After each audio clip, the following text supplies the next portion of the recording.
Behar.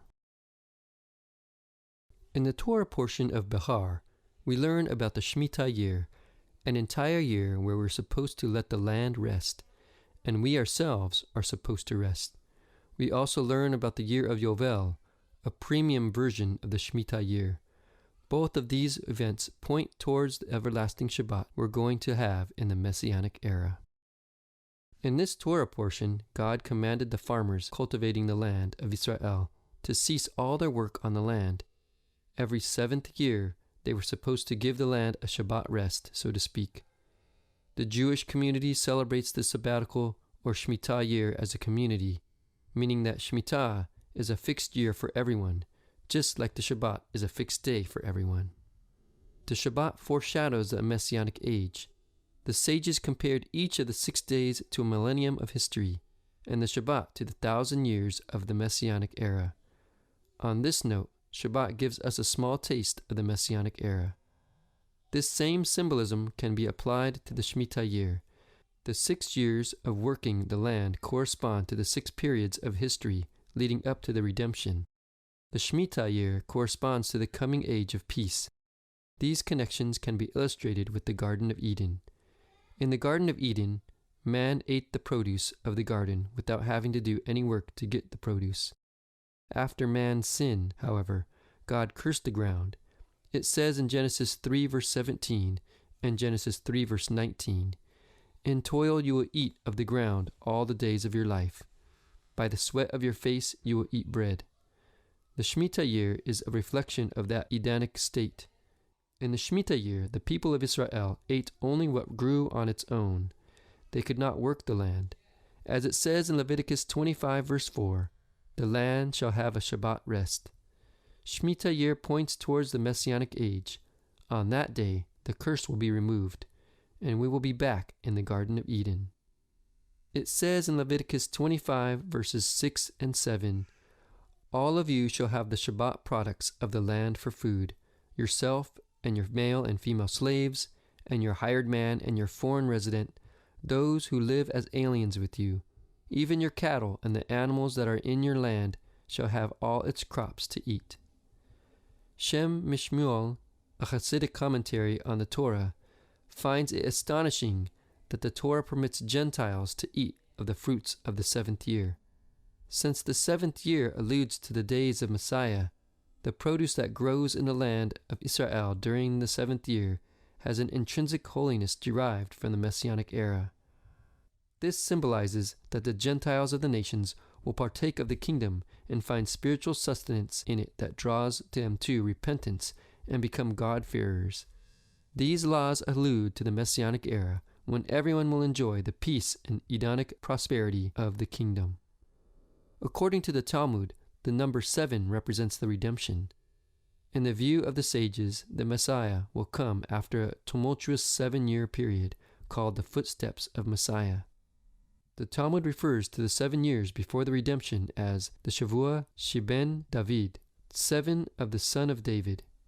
Jewish writings about the end times predict 7 years of cataclysm, natural disasters, earthquakes, conflagrations, plagues, pestilence, famines, persecutions, wars, and rumors of wars.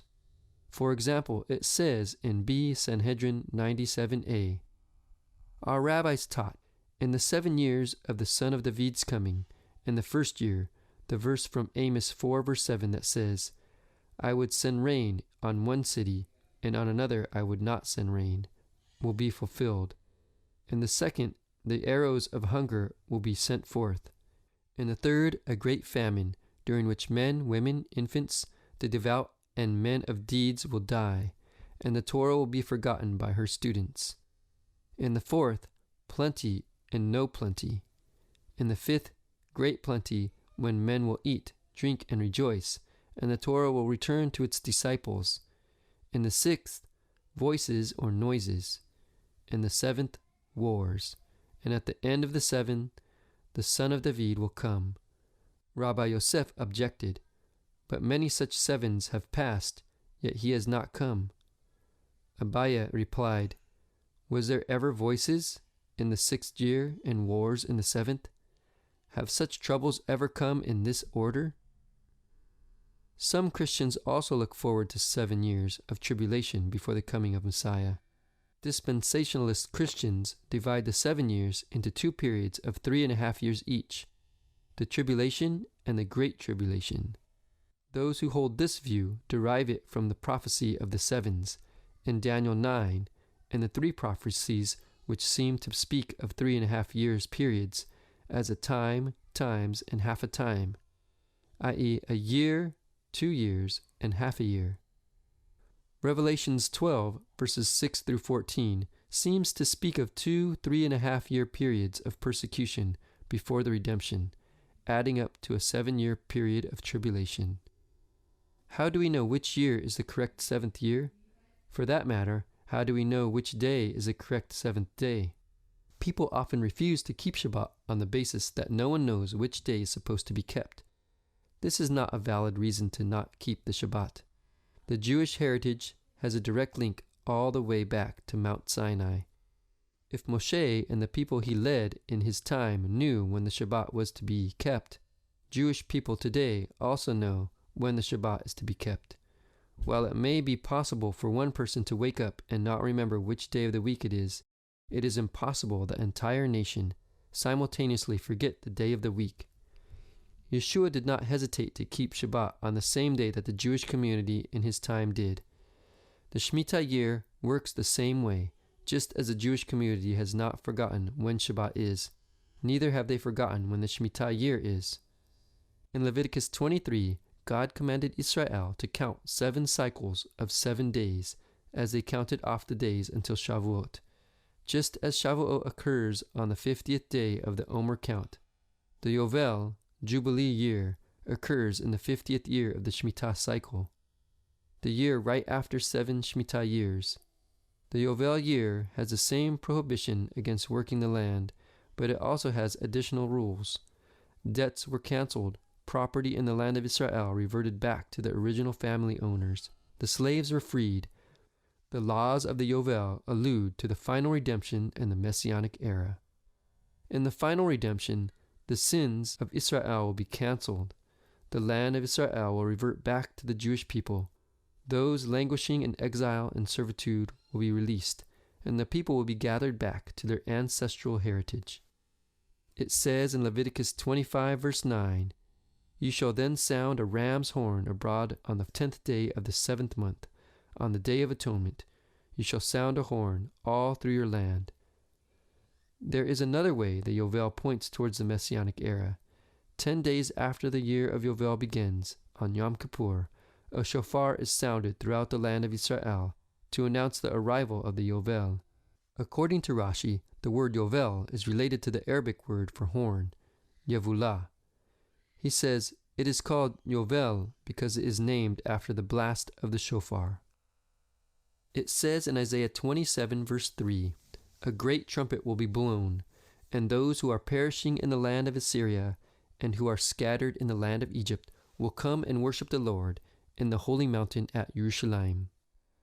The Yahut Mashiach says in Or HaTorah, Teachings for Rosh Hashanah, "A deeper understanding of the sounding of the shofar all through your land pertains to the great shofar that will herald the Messianic Era. In regard to the Jubilee year, the Torah says, 'You shall thus consecrate the 50th year and proclaim a release through the land.' Leviticus 25, verse 10. The release proclaimed in the Jubilee year symbolizes the eternal heights of the worlds, which will be released in the future time of the Messianic Era, at the time of the great shofar. Ever since the exile in Babylon, the Yovel has not been observed. There is no rest of the land, no returning it to its original owners, no cancellation of debt, and no freeing of slaves. However, we do have a commemoration of the Yovel every year at the conclusion of the last Yom Kippur service. Just before the end of the holy day, the congregation takes part in one last prayer service. Then there's one long blast on the shofar to signal the closing of the gates of heaven. The shofar announces the end of the Yom Kippur, but it also alludes to the shofar of the Yovel and to the final redemption, as it says in Yahut Moshiach. The last blast of the shofar at the end of Yom Kippur signals the conclusion of judgment, when the heavenly court seals its verdicts and adjourns the court. On a deeper level, this signals the nullification of idolatry, as it says regarding the great shofar of the future. They will come and worship the Lord in the holy mountain of Yerushalayim. This is the deeper meaning of the shofar. The essential revelation will come in the Messianic era, on the day when he will sound the shofar. In the Torah portion of Behar, we learn about the Shmita and the Yovel year. Both of these events are reflections of how things will be in the Messianic era.